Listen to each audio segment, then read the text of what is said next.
All right, kids, Assalamu alaikum. Welcome back to the online class. So, in our previous class, we continued marketing mix, the chapter of marketing mix, chapter 11, and chapter 3 of our section marketing. हमने marketing mix में अपने पहले element marketing के पहले tool को first P को introduce किया था विच वाज प्रोडक्ट। हमने लास्ट क्लास में प्रोडक्ट के बारे में बहुत डिटेल में अंडरस्टैंड किया कि सर प्रोडक्ट एक गुड भी हो सकता है, एक सर्विस भी हो सकती है। प्रोडक्ट हम क्यों खरीदते हैं, प्रोडक्ट के कुछ कोर फायदे होते हैं, प्रोडक्ट कुछ कोर रीजन की वजह से खरीदा जाता है जो उसे सेटिस्फाई करता है, किसको, कस्टमर की नीड और वांट को। हमने फिर ये भी अंडरस्टैंड किया था कि सर प्रोडक्ट के कुछ एट्रीब्यूट्स होते हैं, टेंजिबल एट्रीब्यूट्स, इनटेंजिबल एट्रीब्यूट्स, बहुत डिटेल में वॉशिंग मशीन की एग्जांपल से, ऑटोमोबाइल की एग्जांपल से हमने बहुत डिटेल में प्रोडक्ट के टेंजिबल इनटेंजिबल एट्रीब्यूट्स को अंडरस्टैंड किया था। और सबसे आखिरी पार्ट में हमने ये अंडरस्टैंड किया था कि सर प्रोडक्ट चाहे वो गुड हो या सर्विस हो, उसकी दो मेन कैटेगरीज हैं। एक कंज्यूमर प्रोडक्ट होता है, एक प्रोड्यूसर प्रोडक्ट होता है। प्रोड्यूसर प्रोडक्ट को हम मार्केटिंग के चैप्टर 9 में ये पढ़ चुके हैं कि B2B मार्केट कहते हैं प्रोड्यूसर प्रोडक्ट को, और B2C मार्केट कहते हैं कंज्यूमर प्रोडक्ट को। तो हमने ये अंडरस्टैंड किया था कि सर प्रोडक्ट है गाड़ी, लेकिन प्रोड्यूसर मार्केट की डिफरेंट होगी और कंज्यूमर मार्केट की डिफरेंट होगी। प्रोड्यूसर प्रोडक्ट डिफरेंट होगा, कंज्यूमर प्रोडक्ट डिफरेंट होगा। है वॉशिंग मशीन, लेकिन B2B मार्केट का डिफरेंट होगा और B2C मार्केट का डिफरेंट होगा।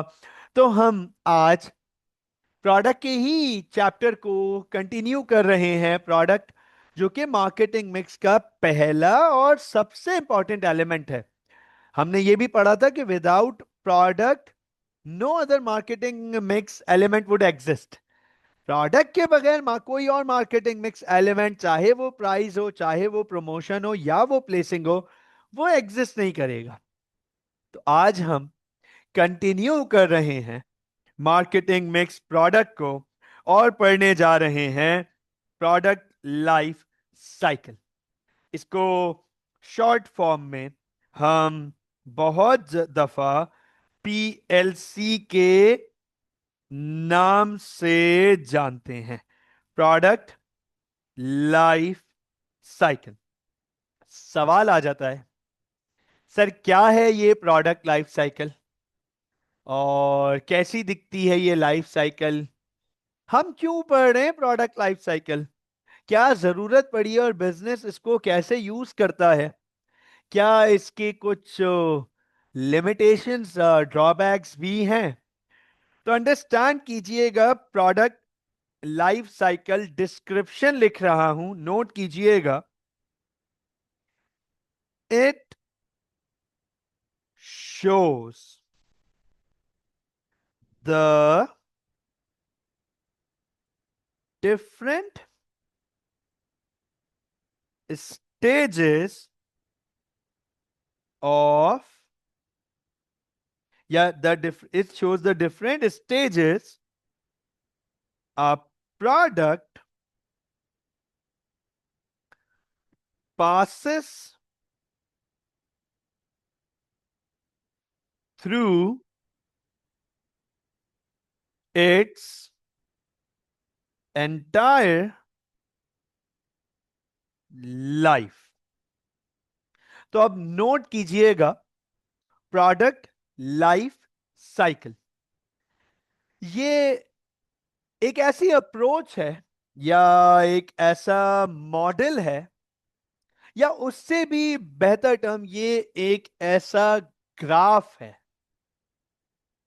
एक ऐसा ग्राफ है जो ये दिखाता है कि एक प्रोडक्ट अपनी पूरी लाइफ में कितने अलग अलग स्टेजेस से गुजर रहा है या गुजरता है। तो it is a graphical approach. It is a graphical approach. ये एक ग्राफिकल अप्रोच है जिसके थ्रू हम ये दिखाते हैं कि एक प्रोडक्ट अपनी पूरी लाइफ में कितने अलग अलग स्टेजेस से गुजरता है। तो पीएलसी पहले बनाते हैं, पहले एक इसका एक ग्राफ यहाँ पे बनाते हैं, और फिर इसकी डिस्क्रिप्शन देखते हैं कि इस पे क्या अंडरस्टैंडिंग बैठ सकती है हमारी। हम क्यों यू क्या क्या चीज है सर, कौन कौन सी स्टेजेस हैं, और फिर इसके यूजफुलनेस, लिमिटेशन, सब चीजों को अंडरस्टैंड करेंगे। नोट कीजिएगा सर, प्रोडक्ट लाइफ साइकिल के लिए, अच्छा मैं यहां पर एक स्टैरिक की जगह छोड़ रहा हूं, थोड़ी देर पे इस स्टैरिक को कंप्लीट करूंगा। नोट कीजिएगा, गौर से देखिएगा, मैं प्रोडक्ट लाइफ साइकिल के ग्राफ की यहां पे आपके सामने वर्किंग करूंगा। चेक कीजिएगा, नोट कीजिएगा, गौर से देखिएगा।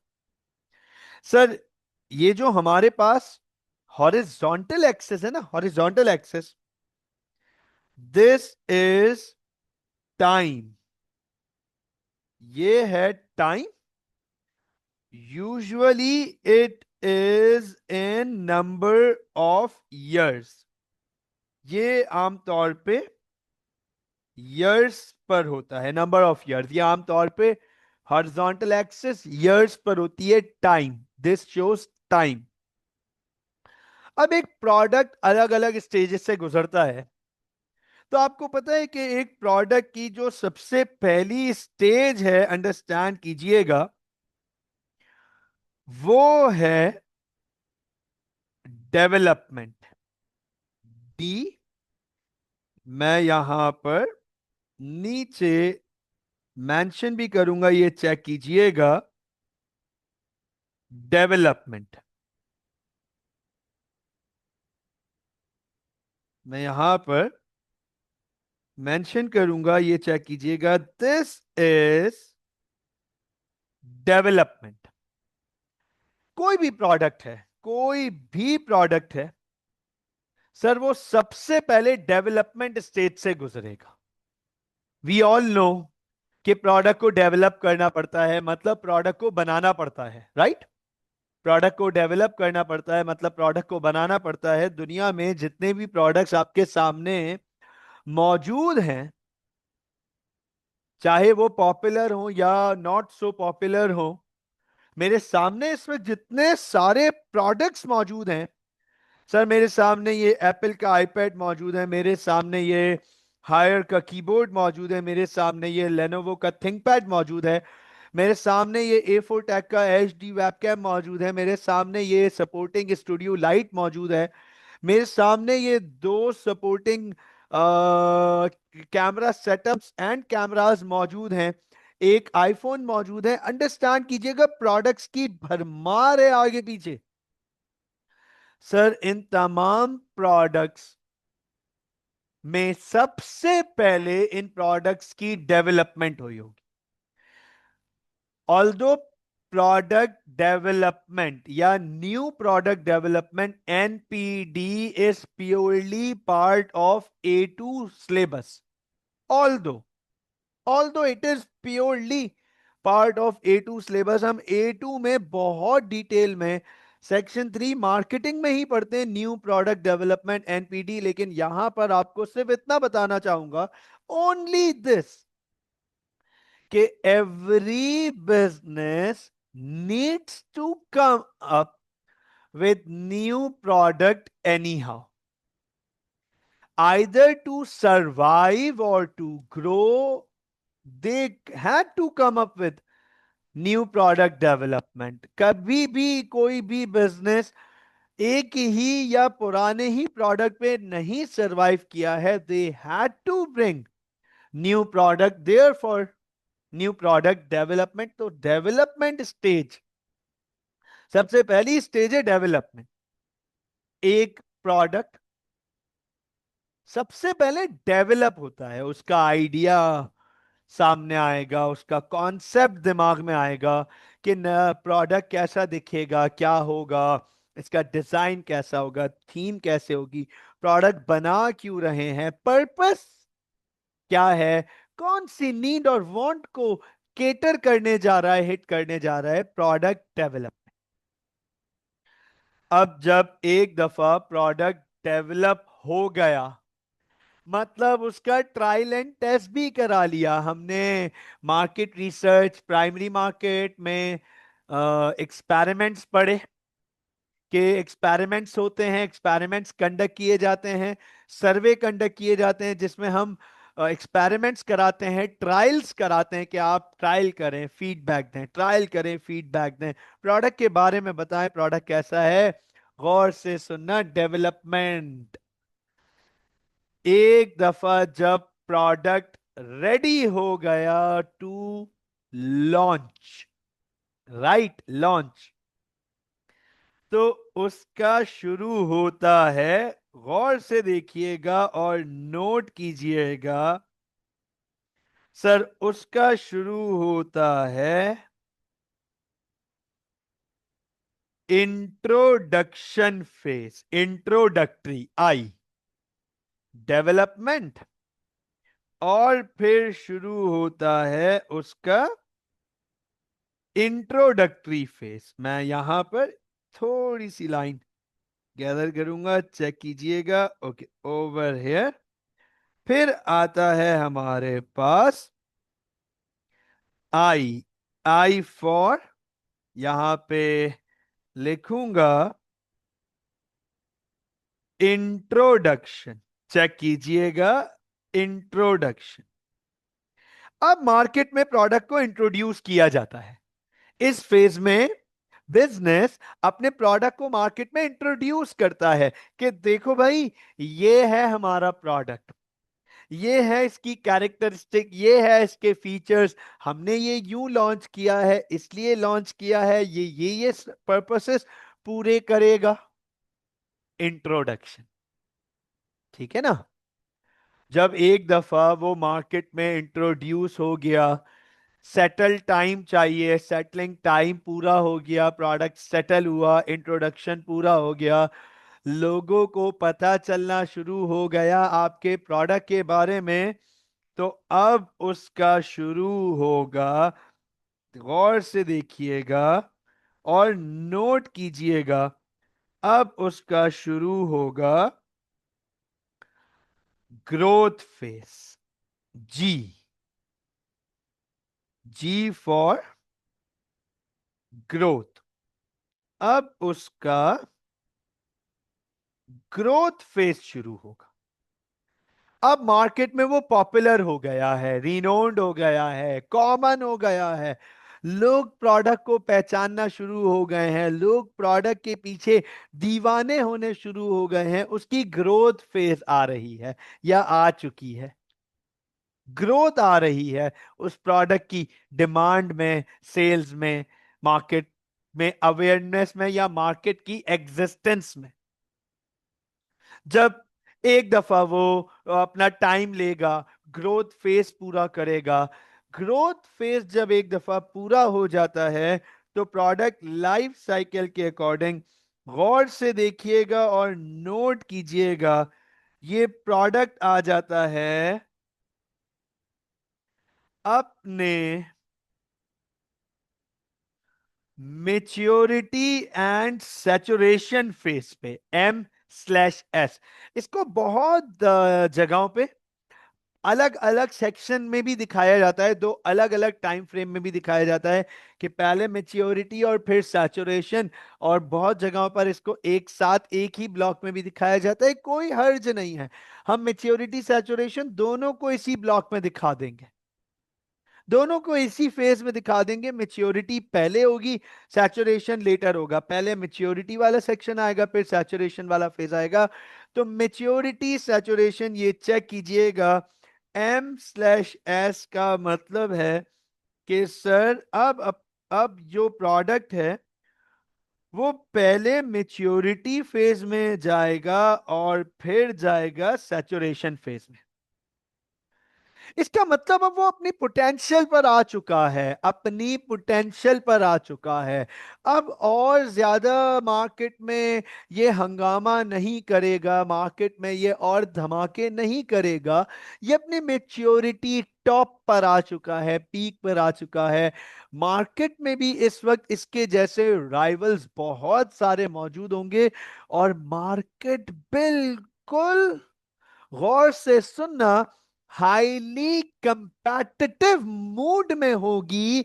लेकिन मार्केट में खलबली नहीं होगी, स्टेबिलिटी हो, सैचुरेशन आ चुकी है। कंज्यूमर्स एंड कस्टमर्स को भी पता है इस प्रोडक्ट के बारे में और इसके तमाम राइवल प्रोडक्ट्स के बारे में, क्योंकि ये अच्छा खासा टाइम ले चुके हैं। अभी कोई धमाके नहीं होने वाले ग्रोथ और इंट्रोडक्शन की तरह, मेच्योरिटी पर आ चुके हैं। सब सब सैचुरेट हो रहे हैं मार्केट में। जब एक दफा सैचुरेशन पूरी हो जाती है ना, सैचुरेशन, प्रोडक्ट मेच्योर भी हो गया और सैचुरेट भी हो गया, अब वो जाता है डिक्लाइन की तरफ। कहां जाता है? डिक्लाइन की तरफ।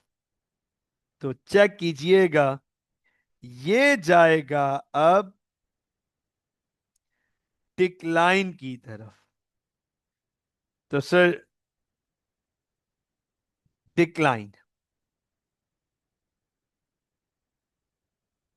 अब मार्केट में उसकी डिमांड कम हो रही है, इस प्रोडक्ट की सेल्स कम हो रही हैं, एक्साइटमेंट खत्म हो गई, तो इसकी प्रोडक्ट का डिक्लाइन शुरू हो गया।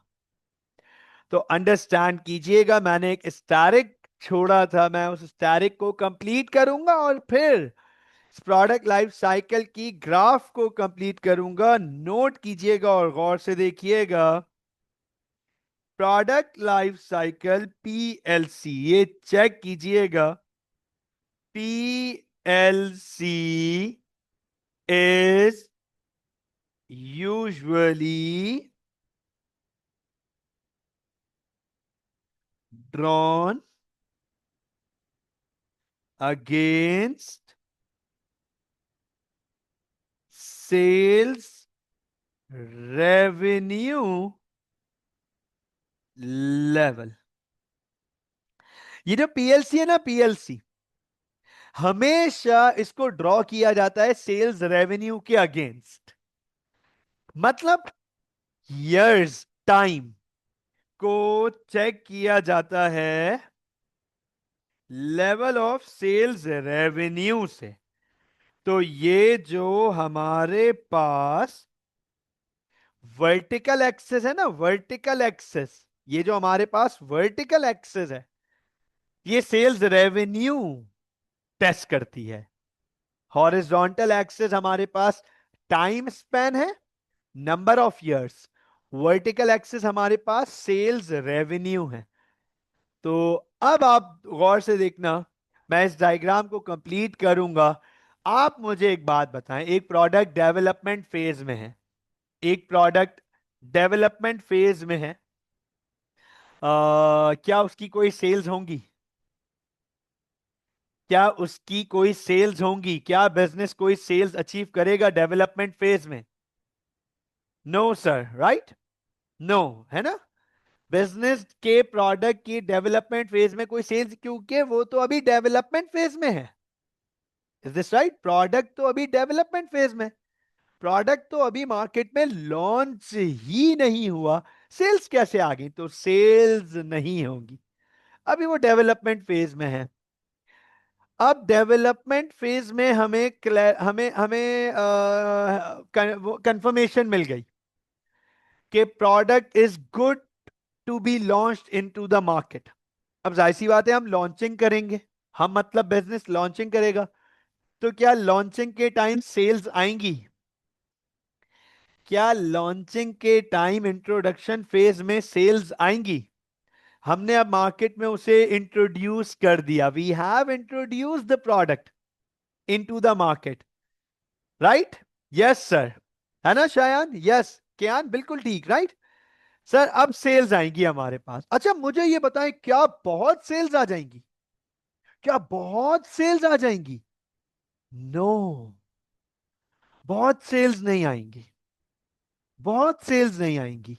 हाँ, लेस सेल्स होंगी। अच्छा मैं आपको मजे की बात बताऊं, कुछ टर्म्स हैं जिनको आपको याद भी रखना पड़ेगा और रिकैप भी करना पड़ेगा, उन्हें पेपर में यूज भी करना पड़ेगा। बड़े अच्छे टर्म्स हैं, आपको समझना पड़ेगा। इंट्रोडक्शन फेज में एक ग्रुप ऑफ कंज्यूमर होता है, एक स्पेशल ग्रुप ऑफ कंज्यूमर्स होते हैं जो आपके प्रोडक्ट के लिए बहुत इंपॉर्टेंट होते हैं, बहुत important. They are very important, specially in introduction phase.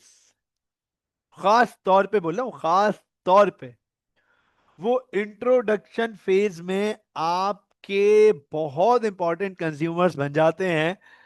उन्हें हम कहते हैं aggressive consumers, aggressive buyers.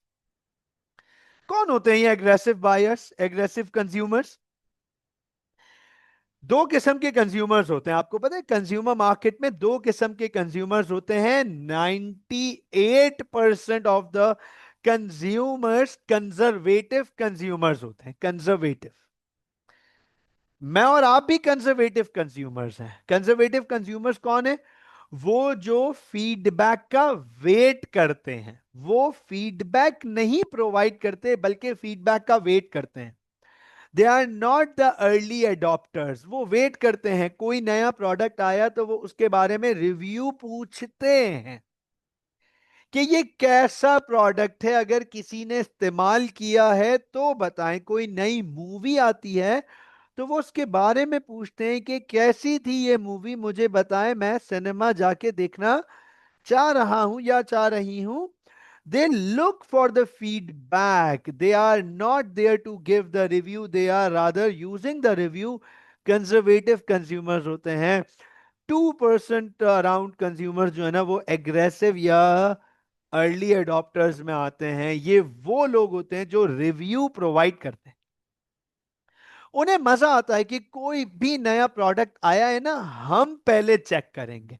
Early adopters, याद रखिएगा, ये अर्ली अडॉप्टर्स ही आपके बिजनेस के इंट्रोडक्शन फेज का सबसे इंपॉर्टेंट पार्ट होते हैं, क्योंकि यही तो रिव्यू देंगे।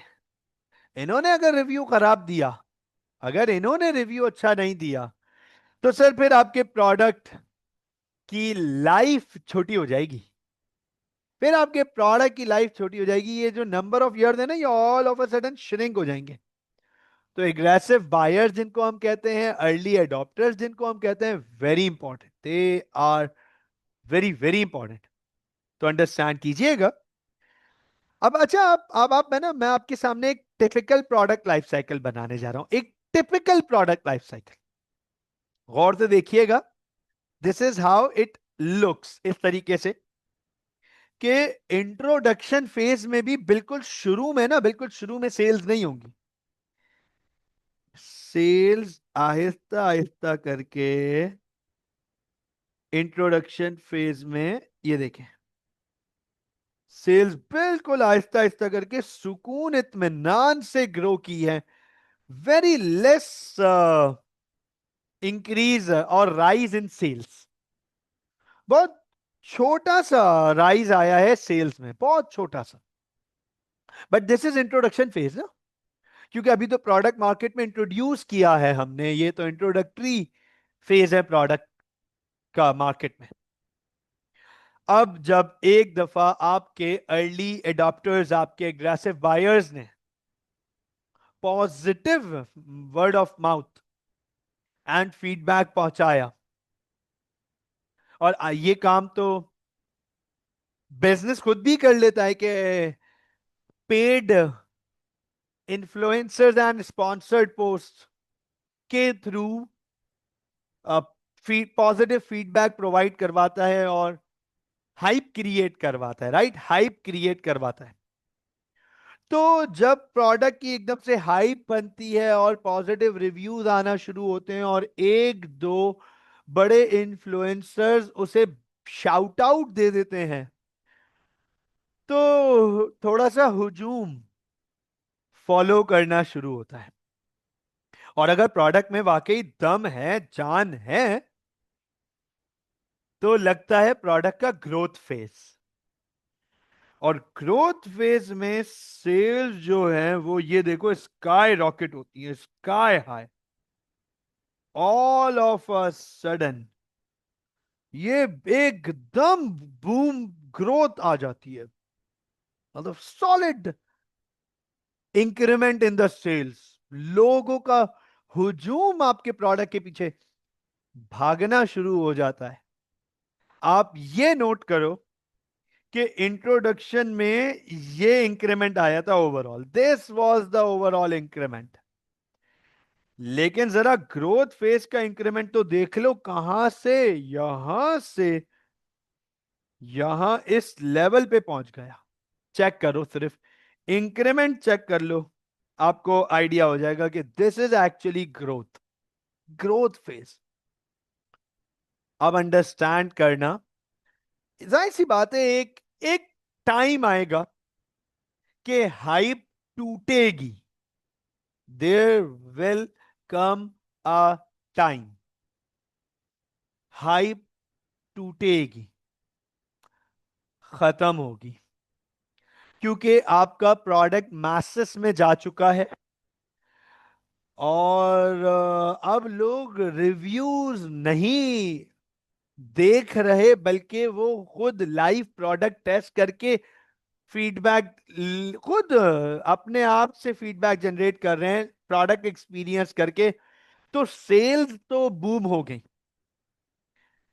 अब अब एक टाइम आएगा, क्योंकि जब प्रोडक्ट की हाइप क्रिएट हुई तो कॉम्पिटिटर्स भी तो देखा देखी मार्केट में उतरेंगे, कूदेंगे। ऐसा है ना, आज इतना इंटेंस कंपटीशन है और ऐसी टेक्नोलॉजी है कि आप कोई नया प्रोडक्ट लेकर आओ, राइवल्स उसको कॉपी करने के लिए बिल्कुल रेडी बैठे हुए हैं। और आप पूरे प्रोडक्ट के ऊपर पेटेंट, वो बहुत महंगा पड़ता है। लोग कुछ चंद चीजों पे पेटेंट्स ले लेते हैं, तो हर चीज डिफेंडेबल नहीं है। हर चीज डिफेंड नहीं कर सकते आप, हर चीज को कॉपी होने से नहीं रोक सकते। Competitor is ready to copy the concept or the idea, bringing few changes, and they have a new product for themselves with their name, with their brand. तो मार्केट में जो आप तहलका मचा रहे हो, कॉम्पिटिटर भी तो अपना राइवल प्रोडक्ट लेकर जरूर आएगा। तो एक टाइम आएगा कि मार्केट में खलबली खत्म होगी, सुकून आएगा मार्केट में। वहां पर आपका प्रोडक्ट मेच्योर हो रहा होगा। तो अंडरस्टैंड करना, मेच्योरिटी में सेल्स बढ़ती है। ये कुछ लोगों का, कुछ स्टूडेंट्स का मिसकंसेप्शन बनता है कि मेच्योरिटी में सेल्स इंक्रीज नहीं होती। दे आर रॉन्ग, मेच्योरिटी में सेल्स इंक्रीज होती हैं, but by a very minimal rate, at a very minimal rate, और with a very minimal difference. बहुत बड़ा कोई इंक्रीमेंट नहीं आता। लेकिन ये देखिएगा, ये चेक कीजिएगा, सर मेच्योरिटी में भी आपकी सेल्स इंक्रीज होती है।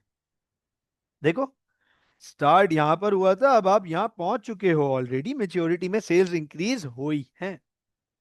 लेकिन एक टाइम आएगा कि आपका प्रोडक्ट मार्केट में फुली मेच्योर्ड हो चुका है। अब उसमें कोई हड़ाहुड़ी नहीं है, कोई तहलका नहीं है, कोई एग्रेशन नहीं है, कोई खलबली नहीं है। बल्कि लोगों को भी आपके प्रोडक्ट के बारे में सब कुछ पता चल चुका है। आपका प्रोडक्ट मार्केट में पूरा कॉमन हो चुका है, एक्सपोज हो चुका है, उसकी परफॉर्मेंस कंडीशन सब कुछ सामने आ चुकी है। कॉम्पिटिटर्स की भरमार है उस प्रोडक्ट के सामने। कॉम्पिटिटर्स में, कंपटीशन में बहुत सारे प्रोडक्ट्स हैं। The market has fully saturated. Customer को भी पता है कि आपके प्रोडक्ट में क्या खूबी है, क्या खामियां हैं, क्या फायदे हैं, क्या नुकसान है, रिलायबिलिटी कितनी है, कितनी ऑथेंटिसिटी है, क्या क्वालिटी है, कब तक चलेगा, कैसे चलेगा, क्या बिजनेस आपके प्रोडक्ट को की आफ्टर सेल सर्विस कैसी है, एंड एवरीथिंग सब कुछ पता चल चुका है। Market has fully saturated. ना इस प्रोडक्ट में अब कोई नया राइवल एंटर होगा, ना करंटली मार्केट से कोई एग्जिट हो रहा है, ना नए कंज्यूमर्स एंटर हो रहे हैं, ना एग्जिस्टिंग कस्टमर्स मार्केट छोड़ के जा रहे हैं। Market is perfectly balanced, saturation. लेकिन एक टाइम आएगा कि कस्टमर्स आपके प्रोडक्ट को कहेंगे बस, thank you for your services, we are not liking your product anymore, or we want a better product now, we want a newer version, a better product, something different, something new, or we'll switch। तो आपके product का ये check करना, आएगा decline. और decline में आपके product की सेल्स नीचे चली जाती हैं। तो नोट करो, ये जो कर्व है, दिस इज सेल्स रेवेन्यू। तो PLC is usually drawn against sales revenue level. PLC दिखाया ही सेल्स रेवेन्यू लेवल पे जाता है। मुझे बताएं, क्या प्रोडक्ट लाइफ साइकिल का कॉन्सेप्ट समझ आया? Yes please. I am glad कि यहां तक आप लोगों को सारी बात क्लियर है, सारा कॉन्सेप्ट क्लियर है, बात समझ आई। अब अंडरस्टैंड करिएगा, very important part, very very important part, note कीजिएगा, गौर से देखिएगा। मैनेजर्स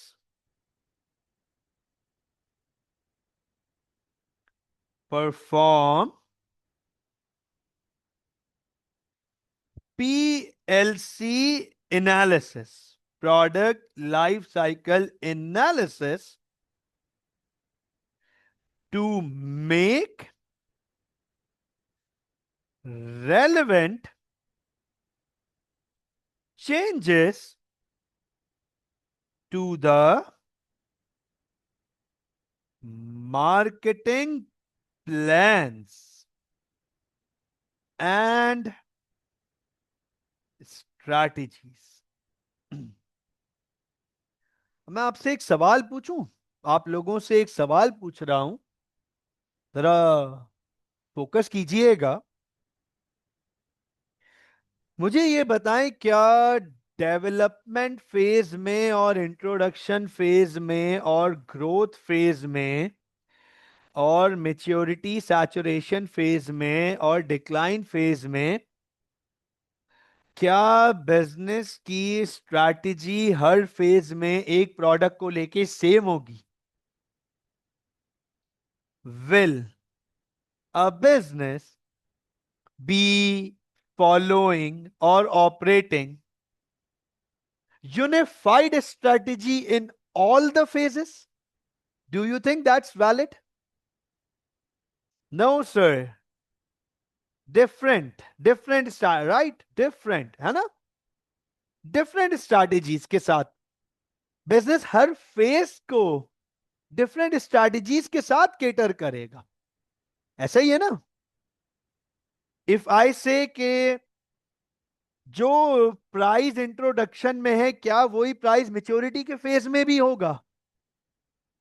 नहीं sir, because they both are different phases, तो same price will not work. Is it right? तो इसलिए मैनेजर्स को प्रोडक्ट लाइफ साइकिल एनालिसिस करना होता है, मॉडल बनाना पड़ता है। वो ये मॉडल बना के देखते हैं या एनालिसिस करके देखते हैं कि उनका कौन सा प्रोडक्ट लाइफ की कौन सी स्टेज पे मौजूद है।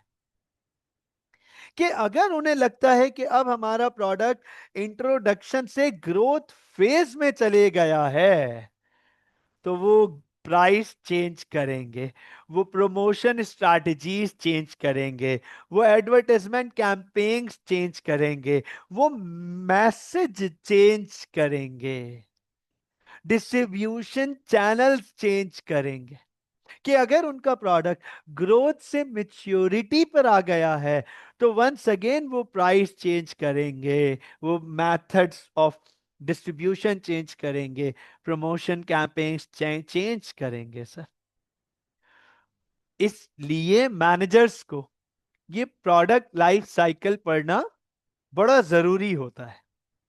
तो एक एक करके हम इन तमाम स्टेजेस को डिटेल में पढ़ने जा रहे हैं कि सर हर एक स्टेज में क्या हो रहा होगा। अच्छा, मैं यहां पर एक चीज क्लियर कर दूं, एक चीज बिल्कुल क्लियर कर दूं, क्योंकि अक्सर जब भी मैं ये सारे स्टेजेस एक एक करके डिटेल में पढ़ा रहा होता हूं तो कोई ना कोई एक स्टूडेंट जरूर बोलता है कि सर ये हर प्रोडक्ट के लिए तो नहीं होगा। Absolutely right and spot on. मैं आप लोगों को एक टिपिकल प्रोडक्ट लाइफ साइकिल पढ़ा रहा हूं। आई रिपीट, मैं आप लोगों को एक टिपिकल प्रोडक्ट लाइफ साइकिल पढ़ा रहा हूं। Typical, not apply to every product.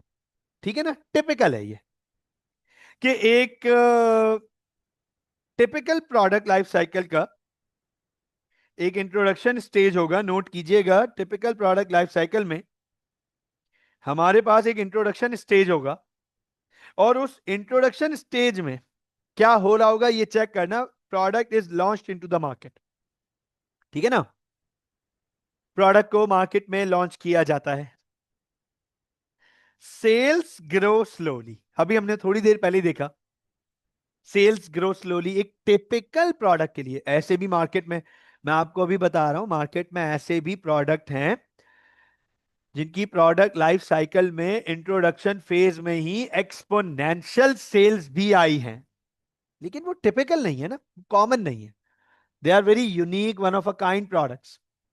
आमतौर पे जो जनरल प्रोडक्ट्स हैं उनकी मेजॉरिटी की सेल्स इंट्रोडक्शन फेज में बहुत ना होने के बराबर ग्रो करती है, बहुत मामूली सी।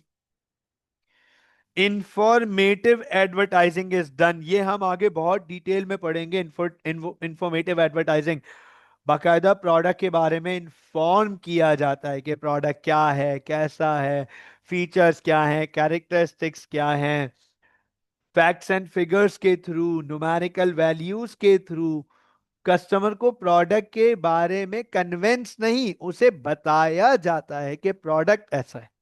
इंफॉर्म करते हैं about the product.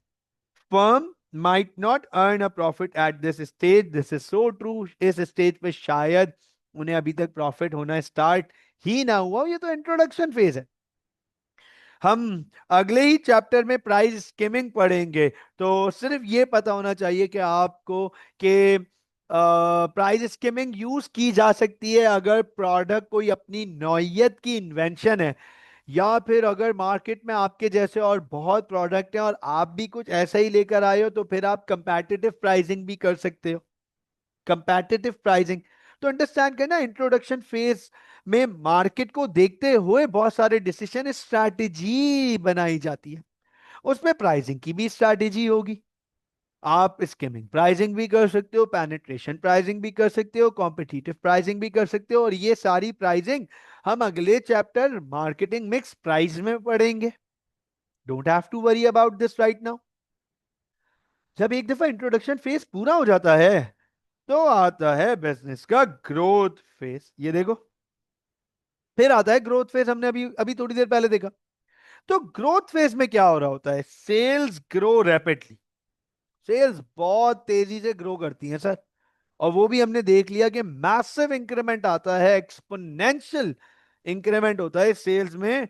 Persuasive advertisement की जाती है। अब यहां आप कंज्यूमर को इन्फॉर्म नहीं कर रहे बल्कि कन्विंस कर रहे हो, उसको परस्यू कर रहे हो कि खरीदो, पीछे रह जाओगे तुम, मिस कर दोगे नहीं खरीदोगे तो। पूरी दुनिया उमड़ आई हमारे प्रोडक्ट के पीछे, तुम किसका इंतजार कर रहे हो? पीछे रह जाओगे, इस दौड़ से हट जाओगे, परस्यू करते हो उसको। प्राइसेस अगर मार्केट में कंपटीशन बढ़ रहा है तो आपको रिड्यूस करनी पड़ सकती है। और आमतौर पे ग्रोथ फेज में कॉम्पिटिटर्स आ जाते हैं आमतौर पे। जैसे जस्ट एग्जाम्पल एग्जाम्पल लेते थे ना, जाहिर सी बात है, गेमिंग कंसोल्स हमेशा दुनिया के स्टार्ट से तो मौजूद नहीं थे ना। कोई तो होगा ना जो पहली दफा गेमिंग कंसोल दुनिया में लेकर आया, that was Nintendo. Nintendo is the pioneer of gaming consoles. पहला गेमिंग कंसोल जो है वो निंटेंडो लेकर आया था। तो अंडरस्टैंड कीजिएगा, निंटेंडो के गेमिंग कंसोल्स के फौरन बाद अटारी गेमिंग कंसोल लेकर आ गया था, और उसके भी बिल्कुल फौरन बाद सेगा सेगा कंपनी गेमिंग कंसोल लेकर आई थी। सोनी बहुत बाद में आया प्ले स्टेशन लेके, और फिर जब सोनी प्ले स्टेशन लेकर आया तो फिर ना उसे अटारी ने compete किया, ना उसे सेगा ने compete किया, बल्कि फिर सोनी के बाद एक्सबॉक्स भी आया, और निंटेंडो ने अपने वर्जन्स कुछ और लॉन्च किए थे। तो अंडरस्टैंड करें, कॉम्पिटिटर्स आ जाते हैं ग्रोथ फेज में, आपका देखा देखी प्रोडक्ट लेकर आ जाते हैं, और वो आपको फिर अपनी प्राइसेस कम करनी पड़ सकती हैं। फर्म्स स्टार्ट अर्निंग प्रॉफिट, यहाँ पे इस फेज में कुछ हद तक प्रॉफिट आना शुरू हो जाता है, कुछ हद तक आना शुरू हो जाता है। फिर आ जाता है हमारे पास मेच्योरिटी स्टेज। अब अंडरस्टैंड कीजिएगा what happens at maturity stage. Once the growth is done, अब मेच्योरिटी स्टेज है, sales increase slowly and reach the higher sales figure. अब आप देखो, सेल्स है ना बहुत आहिस्ता से स्लोली ग्रो करती है, और ये देखिए यहां से मेच्योरिटी शुरू हुई थी, लेकिन सेल्स यहां पे पहुंची हैं इवेंचुअली, इंक्रीज तो हुई, ये बहुत स्लो, ऑलमोस्ट अननोटिसेबल और नॉट एक्सपोनेंशियल, और अपने मैक्सिमम पर आ गई। आप ये चेक करो, ये मैक्सिमम लेवल है, इससे ऊपर सेल्स नहीं गई। This is boom, peak, top. Maturity में अपने टॉप पर आ जाती हैं।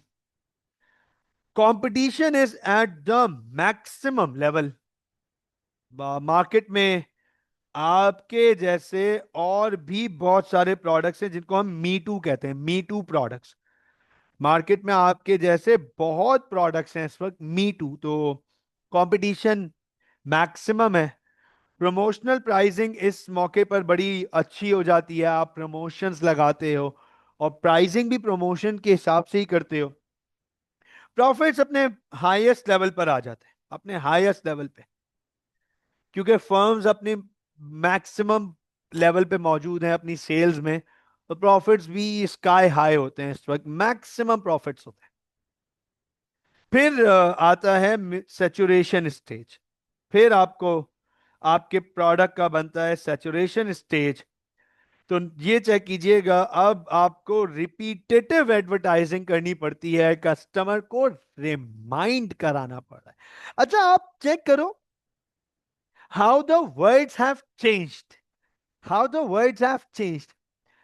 इंट्रोडक्शन में आपको उसे इन्फॉर्म करना होता है, ग्रोथ में आप उसे परसू करते हो, और सैचुरेशन में आप उसे रिमाइंड कराते हो। रिमाइंड कि भाई in the midst of all these competition, मैं भी हूं, मैं भी हूं market. Reminder, reminder, you keep reminding them कि भाई हम मार्केट में मौजूद हैं। सेल्स स्टैग्नेंट हो जाती हैं, कांस्टेंट सेल्स में कोई ऊंच नीच नहीं होती। कंपटीशन अपने मैक्सिमम पर होता है, लेकिन अब कोई ना नया कंपटीटर आ रहा है, ना कोई पुराना कंपटीटर जा रहा है, मतलब एग्जिस्टिंग कंपटीटर भी नहीं जा रहा, ना कोई नया कंपटीटर आ रहा है। मार्केट बिल्कुल स्टेबल हो चुकी है, कांस्टेंट। प्राइसिंग में भी फर्क आ जाता है, प्रमोशनल प्राइसिंग करनी पड़ जाती है, कॉम्पिटिटिव प्राइसिंग करनी पड़ जाती है, और सबसे मुश्किल काम वो एडवर्टाइजमेंट का होता है। इस मौके पे मैक्सिमम एडवर्टाइजमेंट कॉस्ट होती है, maximum advertisement cost is at maximum, क्योंकि मार्केट पूरी सैचुरेट हो चुकी है ना। आपको कस्टमर्स को बार बार रिमाइंड कराना पड़ेगा अपने प्रोडक्ट के बारे में कि हम एग्जिस्ट करते हैं, हमें भूल ना जाना। और जैसे ही वो भूलना स्टार्ट करेंगे तो आपका लग गया decline stage. Decline stage, sales start to decline, profit start to come down. अब एडवर्टाइजमेंट भी बिजनेसेस रोक देते हैं और मार्केट रिसर्च स्टार्ट हो जाती है। मार्केट रिसर्च ये देखने के लिए कि क्या ये डिक्लाइन टेम्पररी है या परमानेंट है, क्या इस डिक्लाइन को रोका जा सकता है, क्या इस डिक्लाइन के बारे में कुछ किया जा सकता है या नहीं, बस हो गई कस्टमर्स की। अब नया प्रोडक्ट ही लाना पड़ेगा, तो नए प्रोडक्ट की रिसर्च एंड डेवलपमेंट स्टार्ट करें, एक नए प्रोडक्ट की लाइफ साइकिल स्टार्ट होगी। तो ये हैं सारे स्टेजेस। अब मैं यहां पर एक जो बात लिखने जा रहा हूं वो गौर से देखिएगा और नोट कीजिएगा, अंडरस्टैंड कीजिएगा। प्रोडक्ट लाइफ साइकिल की बात इधर कर रहा हूं। मैनेजर्स पीएलसी एनालिसिस करते हैं ताकि वो मार्केटिंग प्लान्स और स्ट्रैटेजीज में रेलेवेंट चेंजेस लेकर आ सकें। ठीक है ना? अंडरस्टैंड कर लीजिएगा, फोकस कर लीजिएगा। हाउएवर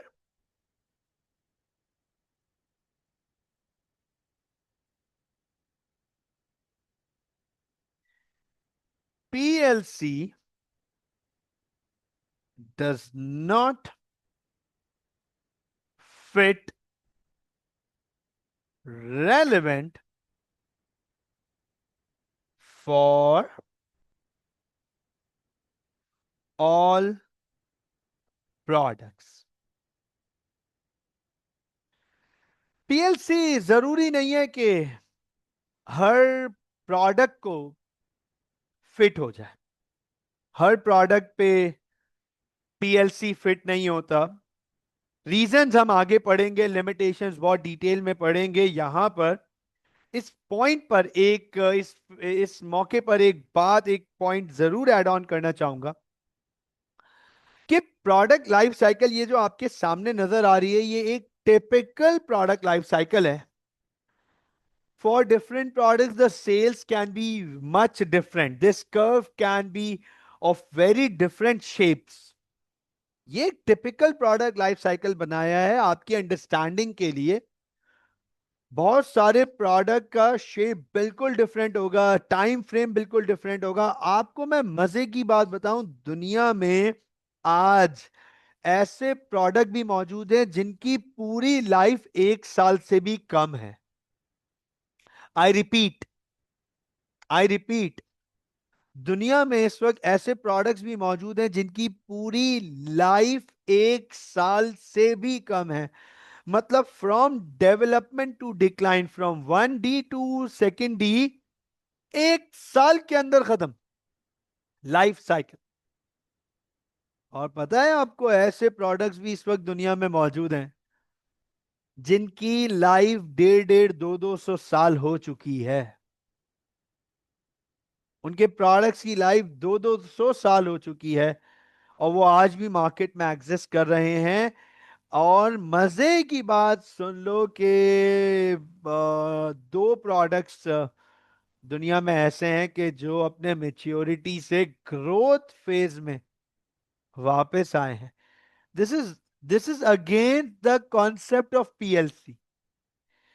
जब हम आपके सिलेबस में तो जाहिर सी बात है बड़ा लिमिटेड स्पैन ऑफ कॉन्टेक्स्ट है पीएलसी का, लेकिन जब हम इसको प्रोफेशनल क्वालिफिकेशन बैचलर्स और मास्टर्स लेवल पे पढ़ते हैं तो वहां पीएलसी की कुछ अजम्पशंस भी पढ़ते हैं। और उसकी एक अजम्पशन ये है कि the product can not pass on to the previous stage. अब ये एक अजम्पशन है पीएलसी की, लेकिन दुनिया में ऐसे प्रोडक्ट हैं जो रिवर्स हुए हैं, like Pepsi and Coca Cola. These two are considered as once again now in the growing stage। एक दफा फिर से इनको ग्रोइंग स्टेज में कंसिडर किया गया। पोस्ट कोविड, पोस्ट कोविड इनको ग्रोइंग फेज में कंसिडर किया गया, जबकि मार्केटिंग ग्रूज टू अर्ली 2000 में इनको मेच्योरिटी लेवल पे कंसिडर कर लिया गया था कि Pepsi and Coca Cola are now in their maturity phase. लेकिन अर्लियर 21st सेंचुरी में पॉपुलेशन बूम के बाद या पॉपुलेशन ग्रोथ के बाद जो पॉपुलेशन मतलब जो जो अवाम 15 साल पहले और 18 साल पहले पैदा हुई है, तो वो आज एक बहुत बड़ा चंक पॉपुलेशन का बनी है। तो इनकी बेवरेजेस की डिमांड पॉपुलेशन ग्रोथ की वजह से दोबारा इंक्रीज हुई है, तो वो तो वापस ग्रोथ फेज में आ गए अपनी। उनकी मेच्योरिटी फेज में भी उनकी सेल्स ऊपर चल जाना शुरू हो गई। तो अंडरस्टैंड कीजिएगा, this does not fit all. This does not fit all. Her product का ऐसा नहीं होगा, किसी का तो मतलब इंट्रोडक्शन के बाद ना ग्रोथ आया हो, शायद ना मेच्योरिटी आई हो, डायरेक्ट डिक्लाइन आ गया हो। And it happens, it can happen कि वो ग्रोथ में गया ही नहीं भाई, इंट्रोड्यूस हुआ और डिक्लाइन, खत्म, टाटा बाय बाय। तो अंडरस्टैंड कीजिएगा, technically, but it is very much practical. It is ये नहीं कह सकते कि हम it is not useful, it is useful, but it is like one shoe does not fit all. तो हम इसको हर प्रोडक्ट के ऊपर फिट करना नहीं शुरू कर देंगे। It can fit majority of the product, it fulfil the majority of the products purpose. तभी तो ये हम पढ़ रहे हैं, सिलेबस का पार्ट है। क्योंकि देखो ना, मैनेजर्स इसकी मदद से रेलेवेंट डिसीशंस लेंगे, लेकिन हर प्रोडक्ट के लिए सिर्फ इसकी बेसिस पे ये इररेलेवेंट हो जाता है। अब मेरा एक बड़ा इंपॉर्टेंट सवाल है यहां पर आप लोगों से। मैं ओनर हूं बिजनेसेस का, डिफरेंट वेंचर्स का, और कई प्रोडक्ट्स हैं उन वेंचर्स में। तो मुझे तो ये फीलिंग पता है, मैं आपसे रिलेट करना चाहूंगा, आप लोगों को भी उस इमोशन, उन इमोशंस को, वो फीलिंग को फील करवाना चाहूंगा। मुझे ये बताएं, क्या किसी भी बिजनेस की अपने प्रोडक्ट से इमोशनल अटैचमेंट होगी, इमोशनल कनेक्शन होगा क्या किसी भी बिजनेस का? कोई भी बिजनेस आप कंसिडर कर लो, सुजुकी को ही देख लो ना, सुजुकी को 111 वेरिएंट्स होने के बावजूद कितना मुश्किल था उनके लिए मेहरान को लेट गो करना। मतलब 111 वेरिएंट्स के बावजूद मेहरान को लेट। तो इमोशनल अटैचमेंट होती है प्रोडक्ट के साथ। It takes a lot of guts and courage to accept, तो कि प्रोडक्ट, अब इसका टाइम पूरा हो गया। It's it it it exactly, मैं इसको रिलेट कराता हूँ। It exactly seems like a person leaving the world. एक इंसान जो हमारे इर्द गिर्द होता है, हमारे करीब होता है, जिससे बड़ी इमोशनल अटैचमेंट होती है, हम उसे नहीं जाने देते किसी सूरत भी। ऐसा ही है ना? मतलब यहां तक भी सुनने को मिलते हैं ना ये डायलॉग्स भी कि डॉक्टर साहब आप कुछ भी कर लें, इसको बचा लें, आपने किसी और चीज की फिक्र नहीं करनी है। उसके पास खुद कुछ नहीं होगा लेकिन आगे से कह देते हैं ना। तो यही प्रोडक्ट के साथ भी है बच्चों।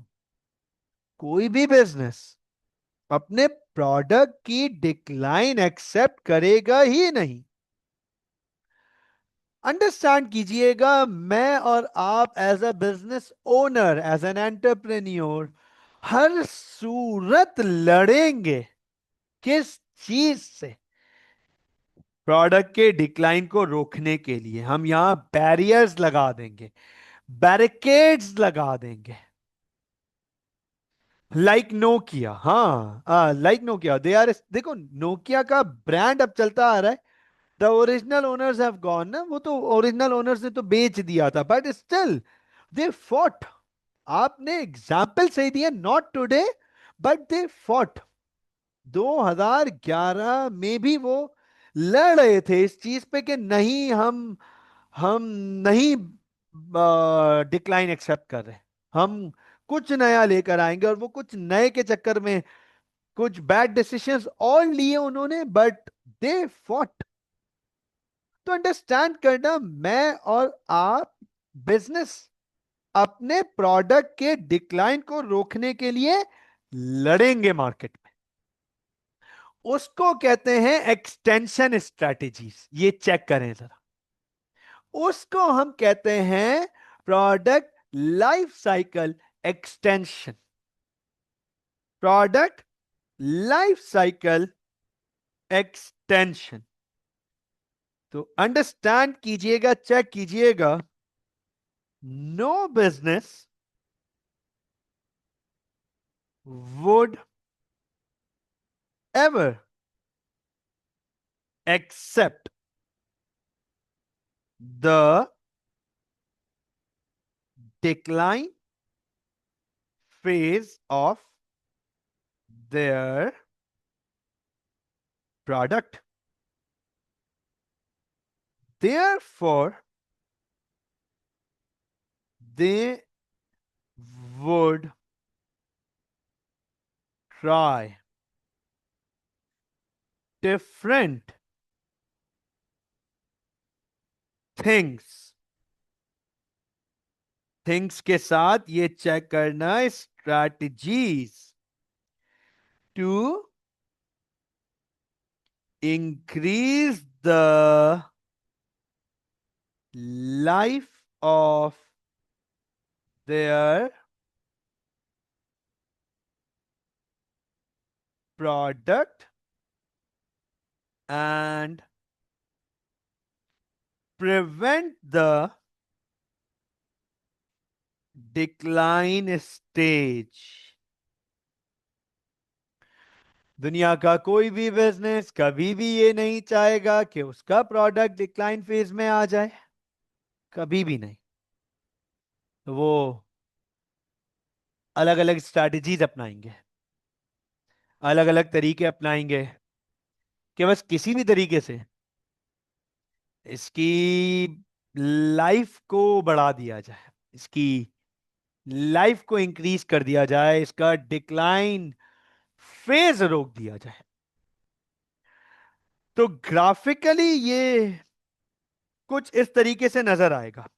चेक कर लीजिएगा, प्लीज गौर से देखिएगा। ग्राफिकली ये हमें कुछ इस तरीके से नजर आएगा कि, चेक कीजिएगा।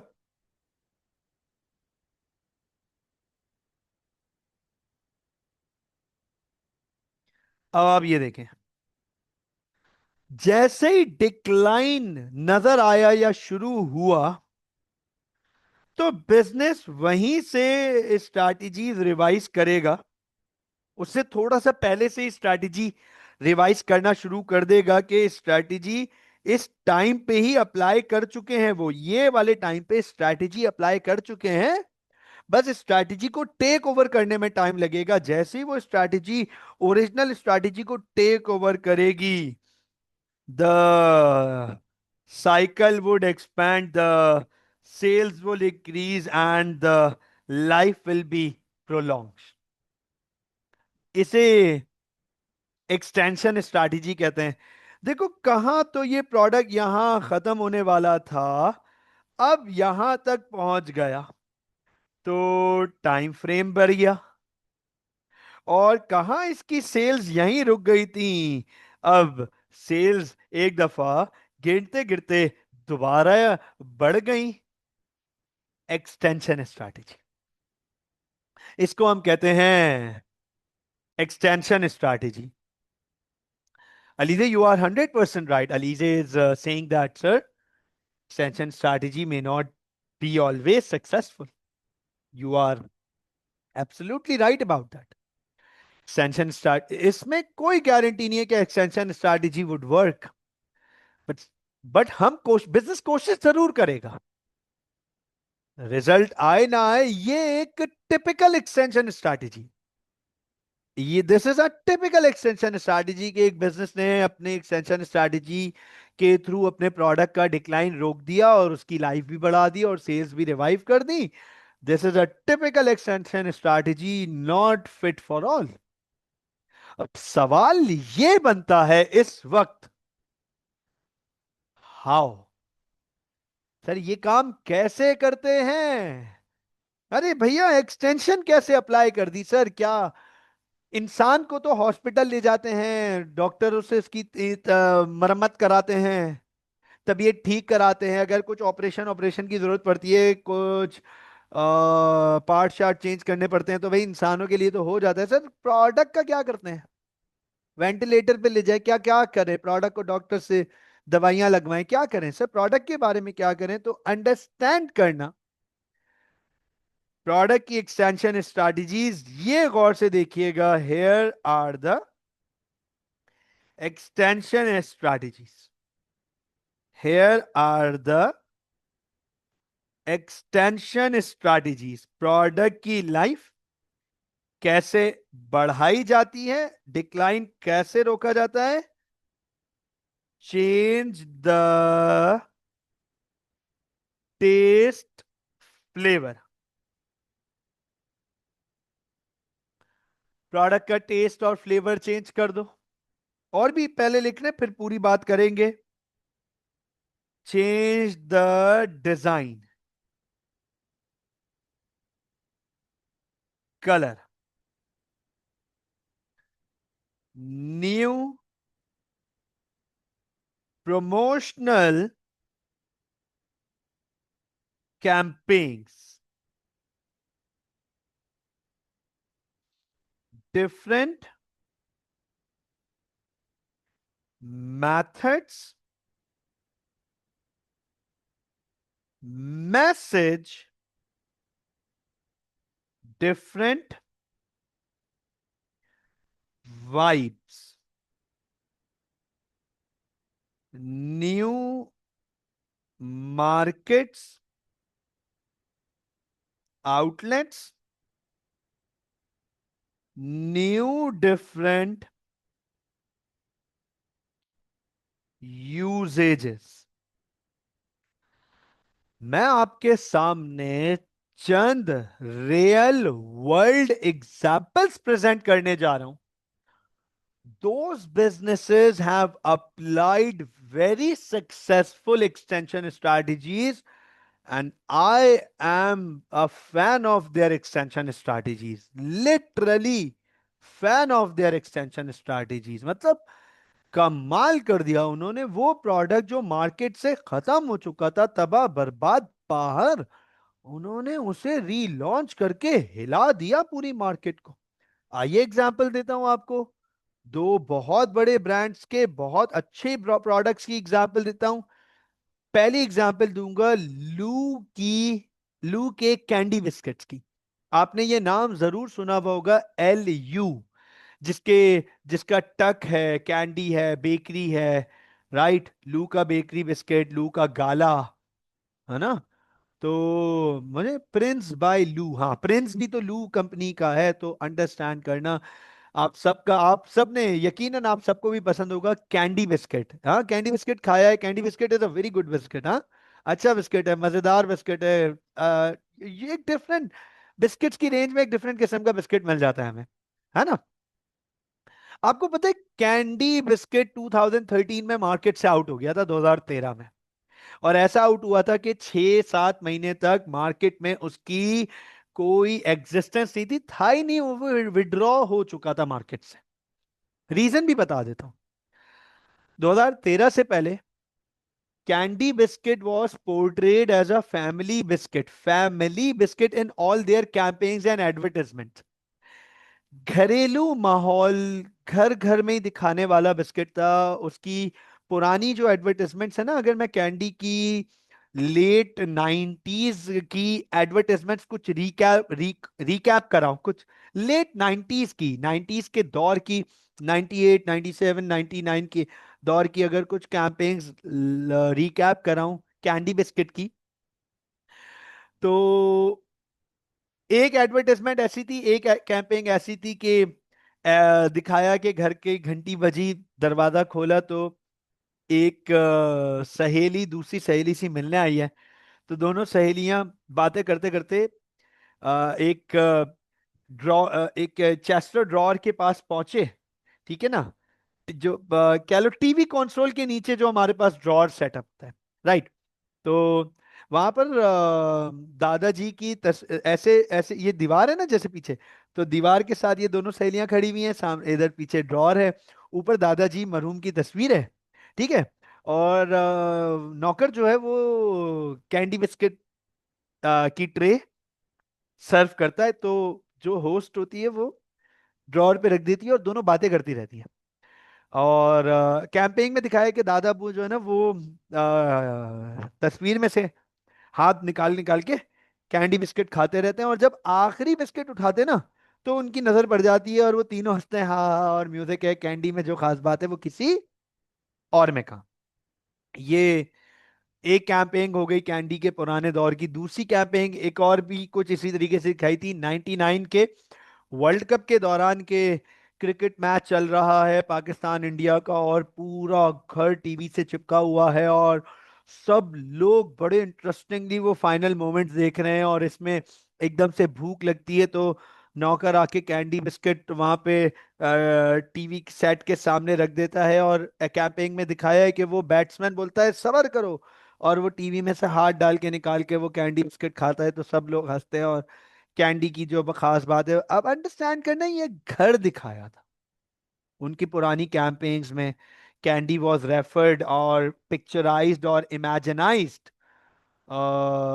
As a family oriented biscuit, लेकिन अनफॉर्चुनेटली आज के दौर में फैमिली ओरिएंटेशन कम है। आज के दौर में मतलब पिछले 10 15 सालों से ये चेंज आया ना, ओवर टाइम चेंज आया, ऐसा नहीं कि एक दिन उठे और ये चेंज आया, ओवरनाइट ओवर टाइम चेंज आया कि फैमिली ओरिएंटेशन कम हो गई, सोसाइटल ओरिएंटेशन ज्यादा हो गई, friends importance take took over the family importance eventually.